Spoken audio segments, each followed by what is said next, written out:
António José Seguro, possível candidato à presidência da República, comenta a apresentação da candidatura de Marcos Mendes e logo a seguir diz que, por razões éticas, não comenta candidaturas presidenciais. José Eduardo Martins, do PSD, está à espera que apareçam mais casos criminais com políticos do Chega, protagonizados por antigos militantes do PSD. Pedro Trovão do Rosário não encontra maneira de o direito internacional ser respeitado com a ideia de expulsar palestinianos para fazer obras na faixa de Gaza. Nesta emissão dos comentadores falamos ainda dos 50 anos da reforma agrária. Os comentadores. Eles analisam, eles debatem, eles opinam, eles influenciam, eles discutem, eles ensinam, eles divertem, eles manipulam. Eles viciam a República.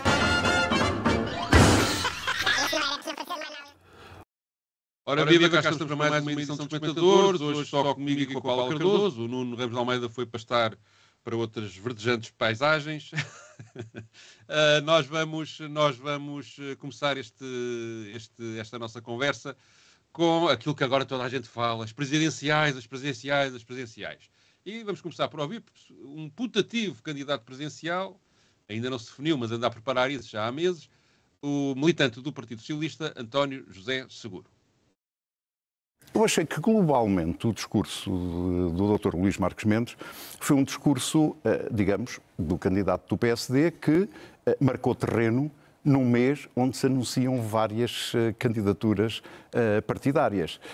E, portanto, desse ponto de vista, não houve absolutamente nenhuma novidade. Tem este pecado original, que é o meu terceiro ponto. Ser uma candidatura partidária quando a natureza da eleição é a expressão individual e a expressão da cidadania mais do que dos partidos. Marcos Mendes apresentou-se como o candidato da ética, que é algo que o António José Seguro também cultiva. As pessoas podem pensar que tem um perfil semelhante. Se avançar, porque é que hão de confiar mais em si e não em Luís Marcos Mendes? Mas, bom, eu compreendo a sua pergunta. Já há pouco dei uma referência global. Eu estou nesta circunstância de ser comentador e de estar a ponderar. E não considero que me fique bem estar a fazer considerações sobre um eventual oponente nesta eleição presidencial. E, portanto, se não me levar a mal, eu ficava por aqui na avaliação. Bem, Paulo, achas normal alguém que comenta primeiro aquilo que Marcos Mendes fez, que apresentou a sua candidatura, e depois a seguir diz, não, por razões éticas não vou cá comentar o senhor. É tudo muito maluco. Andamos assim, não é? Andamos assim. Sendo que António José Seguro, logo quando assumiu este espaço de comentário, referiu que, enfim, iria comentar os candidatos. Portanto, nessa altura, ele referiu isso.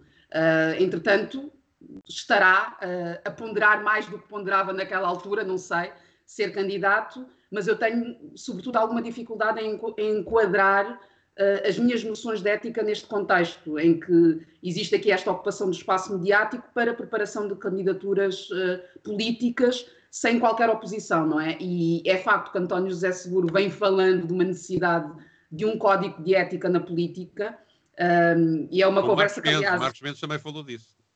Mas o António José Seguro, antes ainda de sair de cena, já tinha esta conversa de que é preciso conciliar os eleitores com os políticos, que já havia uma série de casos que criavam aqui algum distanciamento, e entendia já em 2014 que as declarações, as primeiras que se apanha, pelo menos googlando, são de 2011, em que ele refere, de facto, essa necessidade de se implementar um código de ética para que os servidores públicos sirvam, de facto, a causa pública e que não se sirvam. Pronto, é uma formulação assim bonita nestes termos. Aliás, esta discussão da ética voltou a ser tema na primeira entrevista que deu antes, exatamente, de começar este seu comentário político. E eu tenho muita curiosidade em perceber, porque já venho ouvindo falar sobre este código há muitos anos, qual é que seria o conteúdo desse código. Esta é a minha curiosidade principal, e também perceber se existiria algum tipo de referência à ética das campanhas televisivas, não é? Porque António José Seguro está, aparentemente, desde novembro passado, portanto, em campanha. Por muito que ele diga que está a ponderar, e até aqui neste comentário que faz, criticando esta questão partidária da candidatura, o que é facto é que se começa a falar disto a partir das declarações do secretário-geral do PS, e eu não vi em momento nenhum António José Seguro demarcar-se. Portanto, pelo contrário, disse que ouviu as declarações e que ficou muito sensibilizado com essa possibilidade de estar a ser equacionado como candidato apoiado pelo PS. Portanto, isso aparentemente não o incomodou. Agora, pelos vistos, se incomoda, o que mais uma vez reforça os sinais de que é uma questão de dias, ou de, conforme ele disse, as últimas declarações que ouvi sobre esse tempo, sobre esse prazo, seriam para a primavera. A primavera já está aí à porta, portanto, vamos ver e vamos perceber o que é que acontece desde agora, não é? Até esse momento, porque ainda há aqui uns mesitos possíveis para continuar nesta campanha a partir do seu comentário político.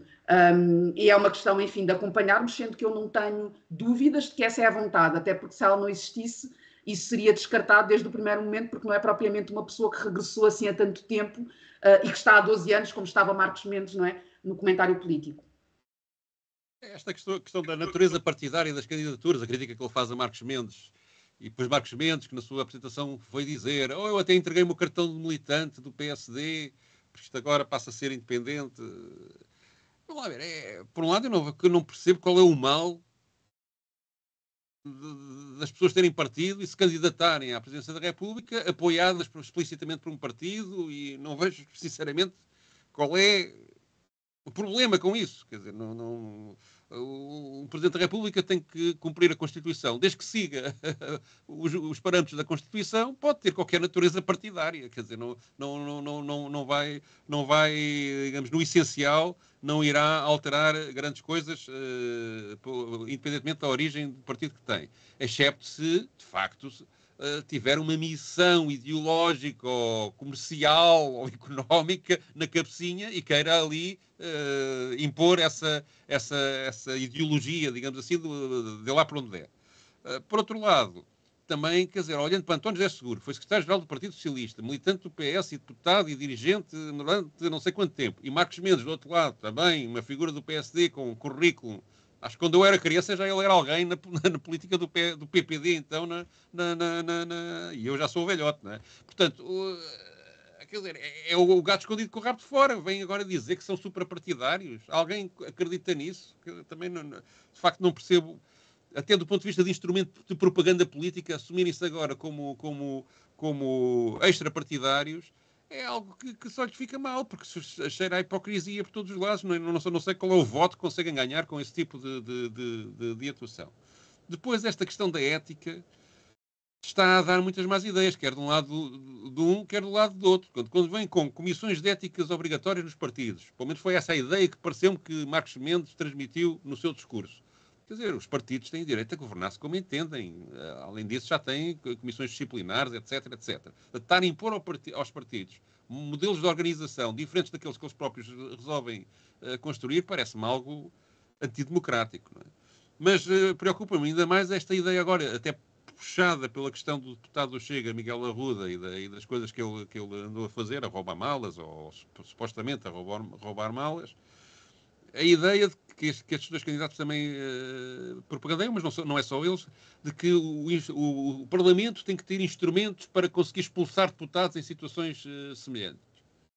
Quer dizer, isto é abrir o caminho a que qualquer um ponha uma denúncia anónima no Ministério Público, o Ministério Público é obrigado a investigar, essa mesma denunciante anónimo coloca aquilo num jornal qualquer, vai à primeira página, no dia seguinte o deputado está expulso. E se calhar não foi uma operação da justiça, foi uma operação política para alguém se livrar de um oponente de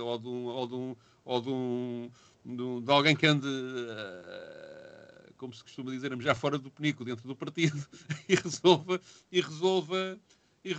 fazer uma operação deste género. Portanto, há aqui uma série de... No outro dia também ouvi uma de António José Seguro que me pareceu profundamente antidemocrática, que era, em nome da estabilidade do país, defender a ideia de que o orçamento poderia ir à Assembleia da República ser discutido, mas não era preciso aprová-lo. Estava aprovado à partida. Quer dizer, então, se a Assembleia, até o Orçamento de Estado, que já tem que ir a Bruxelas, ser fiscalizado para cumprir lá os parâmetros todos que a Comissão Europeia vai inventando.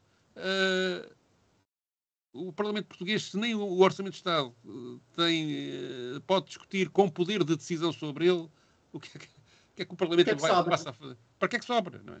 É algo que realmente faz muita confusão. Pessoas que se dizem de uma grande tradição democrática começarem a entrar num desvario, pressionados por agendas políticas que até vêm normalmente da direita ou da extrema-direita, e começam a tentar inventar remendos e soluções para problemas mais profundos que só vão, na minha opinião, agravar mais o problema, e também com um discurso político que depois soa a hipocrisia, porque não corresponde àquilo que a gente conhece do passado, que aliás é um passado honroso, quer do ponto de vista de António José Seguro, quer de Marcos Mendes. Não tenho nada a apontar do ponto de vista de comportamento pessoal ou político estranho, a não ter ideias diferentes das minhas, mas quer dizer, como é que podem achar que agora vamos olhar para eles como pessoas completamente independentes do ponto de vista partidário? Isso é impossível, acho eu. Mudamos de assunto? Mudemos.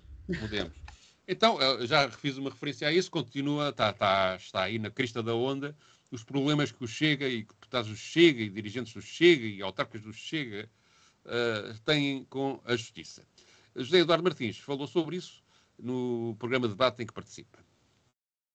Não há aqui grandes novidades. Quando eles foram candidatos, boa parte desta... Agora vamos ao fundo do baú e todas as semanas vamos ter um. Já agora uma coisa, o doutor Ventura hoje diz, muito bom que se investiguem os políticos, deixem apanhar-lhe mais 4 ou 5 e vão ver se ele não vem para aqui queixar-se que andam a fazer uma perseguição ao Chega. Uma cabala, e é porque são novos. E sobretudo, isso vai acontecer... Deixem-me só acabar com isto. Isso vai acontecer ainda este ano.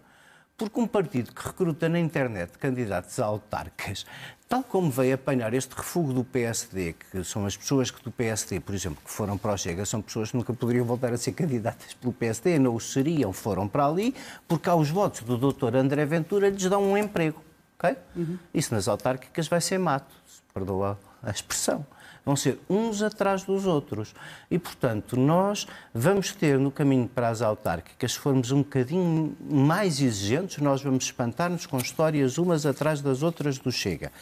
Se isso tem um efeito na votação, eu acho que, infelizmente, já estamos bastante sensibilizados e que o Dr. Ventura ainda não o vejo beliscado por estas coisas. O chefe. Achas que o Chega vai perder votantes com o que se tem passado nos últimos tempos? Não vejo que isso venha a acontecer, infelizmente. Porque, enfim, este filme Chega é mais uma daquelas produções populistas de extrema-direita da qual temos muitos spoilers, não é? A nível internacional. E o que é facto é que há sempre uma explicação qualquer que é dada e que depois é vista como... estão a ver, nós somos de facto um partido diferente dos outros. Não estamos imunes a que estas situações nos aconteçam, mas elas acontecendo, nós temos uma mão firme e não vamos estar aqui a acobertar nada daquilo que venha a acontecer e que seja censurável, que seja recriminável. Mas todo este partido é uma ficção, não é? Nós já tivemos histórias de agressões com pastilhas, com ratters de mota, quer dizer, que eu nem sequer sabia o que eram ratters e que descobri naquela altura, portanto, pelo menos contribuiu para isso. E a verdade é que eu acho que quando, de facto, se esgotarem estas aparições para dizer investigue-se, condene-se, se for para condenar, vai, de facto, acontecer aquilo que está a ser apontado, que é, estão-nos a perseguir, isto agora já é demais, porque é que não vão atrás dos outros, isto é uma campanha, porque este é um partido, não é? O partido que diz que quer limpar Portugal e que faz política a partir da ideia de que todos aqueles que o antecederam estão contaminados com uma espécie de vírus do sistema, não é? Deveria, de facto, ter mais filtros no recrutamento. E a verdade, no meio disto tudo, e isto para mim não me surpreende, portanto, esta questão de virem mais casos, claro, têm aqui contornos cómicos, uma série de situações têm aparecido, outros casos têm contornos gravíssimos, nomeadamente esta semana de uma situação de abuso de menores, mas a verdade é que o Chega sempre disse ao que veio, porque o próprio processo de legalização do partido expôs uma série de falcatruas, nomeadamente com as assinaturas, e nada disso travou essa legalização. E, infelizmente, mais uma vez, não vejo que estes casos estejam a afetar negativamente a imagem do líder, portanto, que é junto da sua base de apoiantes, que é em torno desta pessoa que todo o partido se vai movimentando, em torno dele e depois lá da miúda, da Rita Matias, não é? São os dois que andam ali como as grandes referências do partido. E enquanto a imagem de ambos continuar conforme está, que é incólume, a partida, segundo o olhar daqueles que os seguem, eu não vejo que isto vá ter algum tipo de impacto numa perda do eleitorado do Chega. Apesar de tudo, acho que a questão do dirigente que usa um prostituto menor, não é? Parece-me que isso, apesar de tudo, tem um efeito. Agora, é evidente que o efeito é ainda muito tenue e que também estou de acordo contigo que o Chega, para ser penalizado eleitoralmente, ainda tem que acontecer muita coisa e digamos, aos poucos as pessoas irem assimilando o que é que, sobretudo as pessoas estão muito zangadas com o sistema, com o partido, com a partidocracia que dominou a democracia portuguesa desde o 25 de novembro até agora, etc. Todas essas pessoas estão tão zangadas que preferem se calhar fechar os olhos a isto para pôr lá alguém no poder que faça contraponto ao Centrão. Mas é curioso, nesta declaração do José Eduardo Martins, ele dizer que vão aparecer muitos casos novos, sobretudo até de antigos militantes do PSD, que o PSD agora já não quer e que vão, portanto, candidatar-se nas autárquicas no lado do Chega. O que é extraordinário, porque é uma frase que... Ele é um dirigente do PSD, José Eduardo Martins também já foi, aliás, secretário de Estado, salvo erro, porque é admitir que aquilo que ele critica ao Chega também acontece no PSD e que esse filtro que ele está a exigir ao Chega para impedir que estes casos se multipliquem, ou quando faz a crítica de que André Ventura é incapaz de impedir este aparecimento deste tipo de criminalidade dentro do partido, depois não perceba que está também a criticar o seu próprio partido, que deixa que oportunistas e carreiristas façam percurso lá dentro e que, quando as coisas escorrem mal, rapidamente mudam neste caso para o Chega, porque lhes pode dar um empregozinho o mais rapidamente possível. Aliás, muito daquilo que se passa no Chega,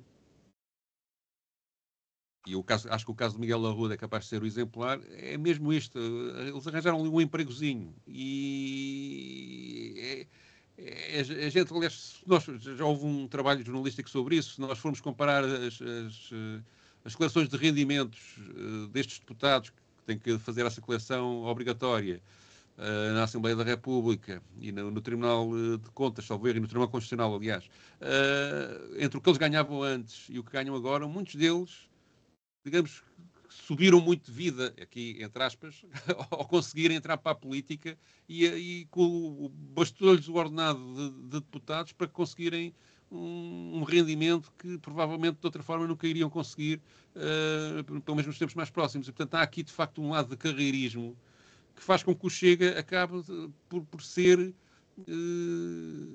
se calhar, o exemplo mais gritante daquilo que o próprio Chega critica, que é uma associação de pessoas que, através da participação política, pretendem pura e simplesmente ter um modo de vida e ter algum poder.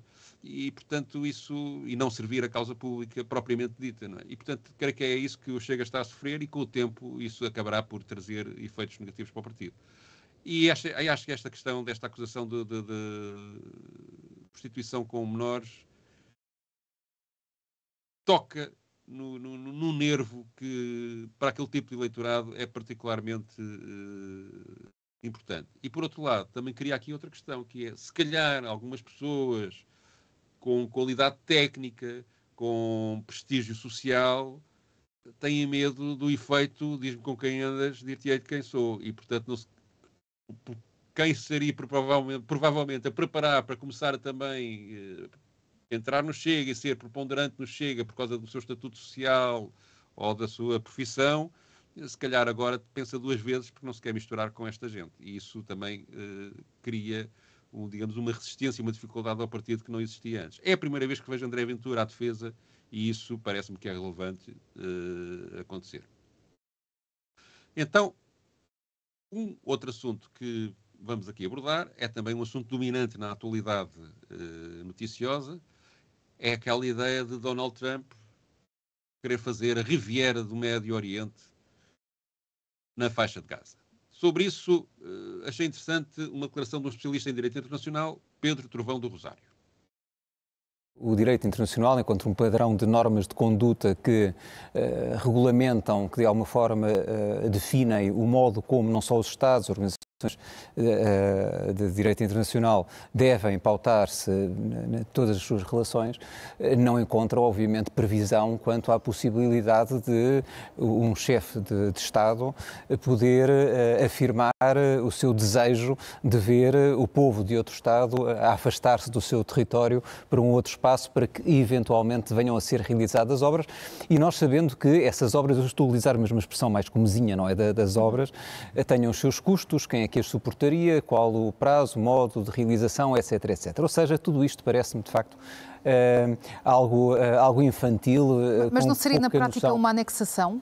Não será tanto anexação, a menos que já tenha estabelecido esse acordo, vamos lá assim, com Israel, no sentido de Israel então se apoderar, para além daqueles territórios que já se encontram ocupados e os desenvolvimentos colonados, ficar também com essa parcela de território anexa então, ou ser junta ao Estado de Israel. Percebendo-se que esse é o plano já, e já não é recente, da extrema-direita israelita, e que, ora, obviamente, com o próprio Netanyahu, aplaude esta sugestão, como notável, do Presidente dos Estados Unidos da América. Não só não é concretizável por várias razões, porque os palestinianos, efetivamente, não querem sair do seu território, já o afirmaram, quer os responsáveis políticos, quer, inclusive, através da comunicação social, percebemos claramente que a própria população não quer, e o modo como festejou a circunstância de haver um acordo, um cessar-fogo, e quiseram regressar aos escombros, ou seja, aquilo que foi em tempos a sua casa, foram as suas cidades, as suas aldeias, de onde não se pode impor a deslocação das pessoas para fora do seu território, inclusive o Estatuto de Roma do Tribunal Penal Internacional define como crime de guerra se impuser essa movimentação às pessoas, aos cidadãos, aos indivíduos, de onde não se vê minimamente que seja execuível uma medida como esta. Ora bem, o que pensas tu disto? Esta extraordinária proposta de fazer uma zona de lazer na faixa de Gaza. É mais um daqueles devaneios a Trump, não é? Mas não vejo que isto seja uma infantilidade ou que seja uma ideia para não ser levada a sério, porque acho que já ultrapassamos a fase de não levar políticos como Trump a sério, não é? Portanto, já percebemos que há ideias criminosas e que com poder tornam estas pessoas extremamente perigosas. Mas isso não equivale efetivamente a ter luz verde para fazer tudo aquilo que quer e transformar, não é, outros países no seu resort, no seu próximo projeto imobiliário. Portanto, esta proposta, não é, que está aqui de tomada de Gaza e de expulsão forçada da sua população, portanto estamos aqui a falar de cerca de 2 milhões de pessoas, não é, de palestinianos, obviamente que isto é punível à luz do direito internacional. Nesta fase, quer dizer, é um desejo que ele expressou, uma vontade, chamemos-lhe o que quisermos. Mas, como é óbvio, havendo algum tipo de movimento neste sentido, há aqui fundamento para acusações de crime contra a humanidade, de crimes de guerra, e esta é uma leitura que a própria Amnistia Internacional já veio fazer nos últimos dias. Portanto, chamando aqui a atenção para o quão preocupante é este tipo de discurso e este tipo de movimentação que começa a acontecer, posicionamento esse que tem sido secundado por uma série de especialistas em direito internacional. Portanto, é importante que isto se leve a sério e há aqui, nestas declarações de Trump, para mim, um elemento que acho que também tem a sua relevância, que é ele refere-se, utiliza uma expressão deste tipo, refere-se a Gaza como uma zona em demolição, ou uma zona de demolição. onde não é possível viver, portanto, é preciso fazer alguma coisa daquilo. E em momento nenhum refere como é que se chegou a essas circunstâncias, não é? Não fala da política genocida do Estado de Israel e de como essa política, como esses ataques atrás de ataques, produziram esse tal resultado de catástrofe, que é o que nós temos nesta zona. E aproveitar essas circunstâncias que foram criadas, portanto, que foram criadas por Israel, para acentuar ainda mais a tragédia humanitária e fazer disto, os brasileiros têm aquela expressão e tudo acaba em pizza, não é? Parece que é exatamente isso que ele está a propor, ou então, ainda, cria-se aquela imagem, pelo menos a mim foi logo que se ativou, de limpeza de locais de crime, que existe, que é muito popular nas séries americanas, não é? Portanto, alguém fez ali uma carnificina e depois vão os Estados Unidos, não é? E limpam e acabam com a limpeza étnica que já está ali em curso. Portanto, esta é uma violação inequívoca do direito internacional e é assim que ela deve ser tratada. Portanto, estas declarações devem ser levadas a sério, porque acho que nós já temos tido aqui uma série de exemplos a nível de políticas nacionais e internacionais de que não é para brincar com este tipo de posicionamento, é mesmo para levar a sério. Aliás, a técnica é sempre mais ou menos a mesma. Primeiro lança-se a ideia, toda a gente escandaliza muito, depois começa-se a debater, depois aparecem uns defensores da ideia, afinal isto pode fazer algum sentido, e com o tempo acaba por... Olha, por exemplo, no combate às alterações climáticas, Trump utilizou exatamente a mesma técnica. Vou sair do Acordo de Paris. Saiu e, entretanto... tudo o que estava planeado começou, digamos, aos poucos e poucos a ser alterado, reconceptualizado. Afinal não é preciso fazer isto, afinal é preciso... Depois, quando houve uma certa recuperação com a outra administração norte-americana, e agora quando Donald Trump voltou, voltamos ao mesmo ponto. E muita gente que anteriormente eram grandes defensores, em termos de dirigentes políticos, nomeadamente na Europa, enormes defensores de mudanças no consumo energético, de mudanças no consumo daquilo que fazemos no dia-a-dia. Começaram aos poucos e poucos a alterar e a relativizar tudo isso.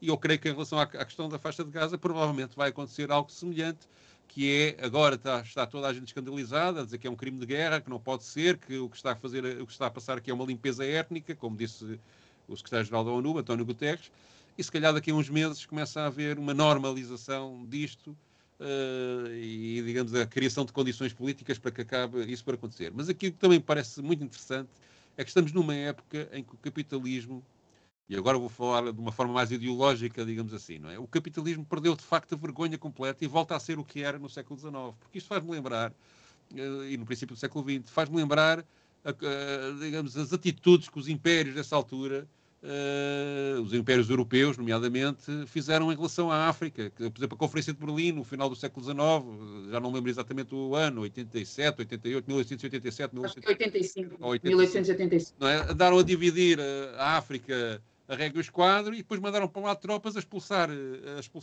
populações para explorar as minas, para resgatar os terrenos férteis, para roubar as riquezas todas da África que existiam. A mesma coisa fez a Inglaterra na Austrália, com os aborígenes. Os próprios norte-americanos, em relação aos índios americanos, também correram com eles para zonas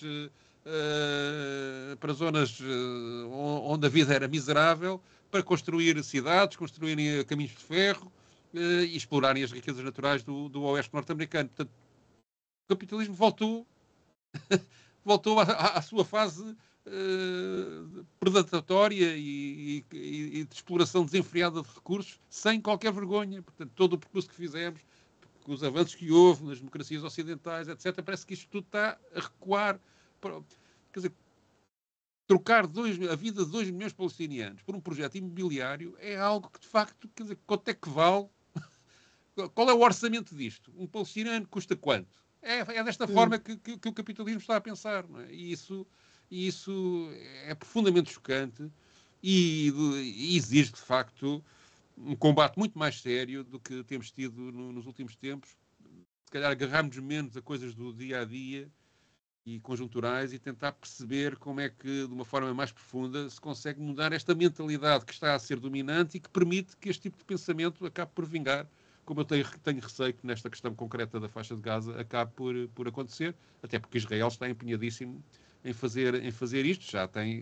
Já foi encomendado à IDF, à defesa de Israel, ao exército de Israel, um plano para expulsar os 2 milhões de palestinianos dali e fazer vagar o terreno para entrarem os bulldozers a seguir.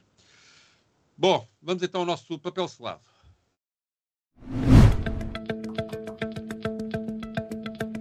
Eu hoje estou muito ideológico e então resolvi trazer aqui o Avante, um jornal onde eu já trabalhei há muitos anos e onde gostei imenso, aliás, de trabalhar, onde conheci pessoas extraordinárias, que noticia algo que está a passar despercebido.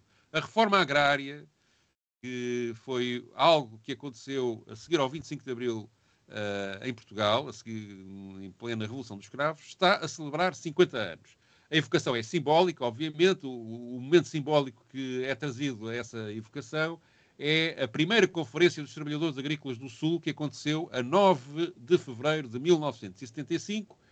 E depois aqui o artigo Avante conta o que foi a reforma agrária, que ainda antes desta data já tinha havido algumas ocupações de terras que estavam abandonadas pelos seus proprietários, nomeadamente no Ribatejo e no Alentejo, no sul do Ribatejo e em praticamente todo o Alentejo. Muitos trabalhadores organizaram-se, havia fome e miséria, de uma forma que, felizmente, em Portugal, hoje em dia, muito poucas pessoas sofrem, mas que nessa época era algo relativamente vulgar. As pessoas organizaram-se em cooperativas, ocuparam terrenos que estavam desocupados e começaram a tratar de produzir, com resultados, aliás, hoje em dia as estatísticas comprovam bastante positivos em muitos casos, e com momentos absolutamente comoventes. Eu ainda apanhei isso, eu era muito novo quando isto aconteceu, mas o processo de desmantelamento da reforma agrária aconteceu depois do 25 de novembro, com a implementação da Lei Barreto, e foi um processo paulatino e lento, com muita resistência. Estas cooperativas conseguiram, do ponto de vista jurídico, ter muitas vitórias, mas acabaram por perderem ao longo dos anos capacidade, porque foram verdadeiramente atacadas de todas as maneiras e feitios, quer legal, quer ilegalmente. Mas eu lembro-me, por exemplo, de fazer uma reportagem aqui no Avante, nos anos 80, em 87, 88, agora não me lembro exatamente, numa cooperativa que tinha inaugurado várias coisas. E uma das coisas que inaugurou foi uma creche para as mães, para as camponesas poderem deixar lá os filhos. E a comoção daquelas pessoas por terem conseguido fazer a creche, aquelas mães, a emoção que ela teve, tudo aquilo tocou-me profundamente e mostra que é possível organizar uma sociedade em que os trabalhadores tenham uma participação ativa e decisiva sobre aquilo que lhes realmente interessa obter, que não é só salários, não é? Também é importante ter salários importantes, mas justos e dignos, mas conseguirem que a empresa onde trabalham, neste caso a cooperativa, tenha preocupações que geralmente um patrão não tem, e eles sentirem que com a sua força, a sua discussão, pessoas, por exemplo, vi pessoas algumas que não sabiam ler, porque havia em Portugal muitas pessoas que não sabiam ler, o analfabetismo era muito grande, e que, no entanto, diziam coisas com uma riqueza intelectual tão grande, graças à sua experiência de vida,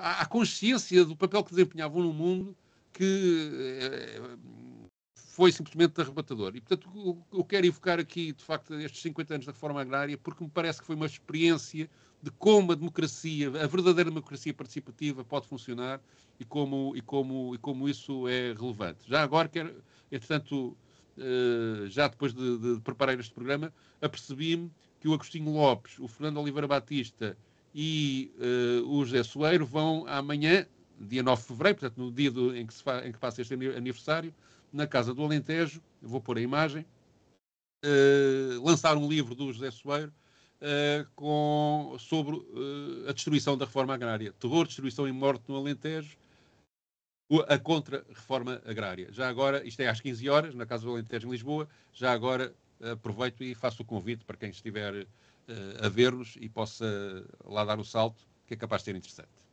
Paula, tu já não és do tempo da reforma agrária. Obrigada pela sugestão, que acho que vou passar por lá.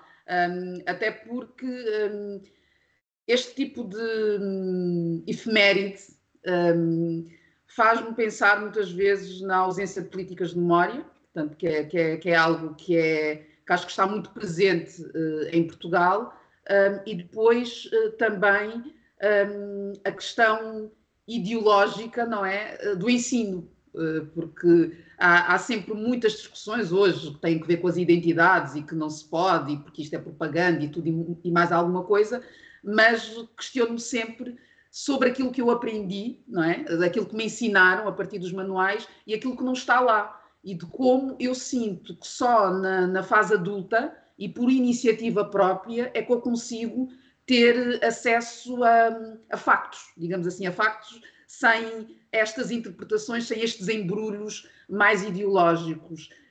E pegava numa questão que tu trouxeste, que é a questão da democracia participativa, não é? E que esta questão das cooperativas, eu lembro-me que quando vim para Portugal, ainda criança, o sítio onde nós morávamos tinha uma cooperativa, portanto era aí que nós íamos fazer as compras.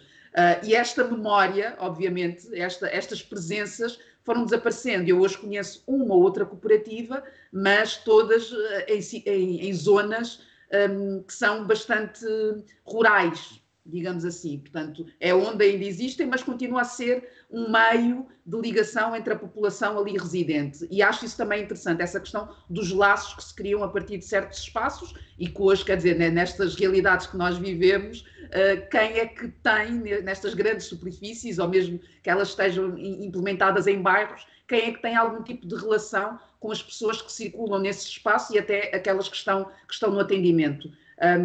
E acho que é mesmo importante que nós consigamos, ou que não percamos a esperança de encontrar estas vias, porque é aí que eu acredito que está o grande potencial de mudança.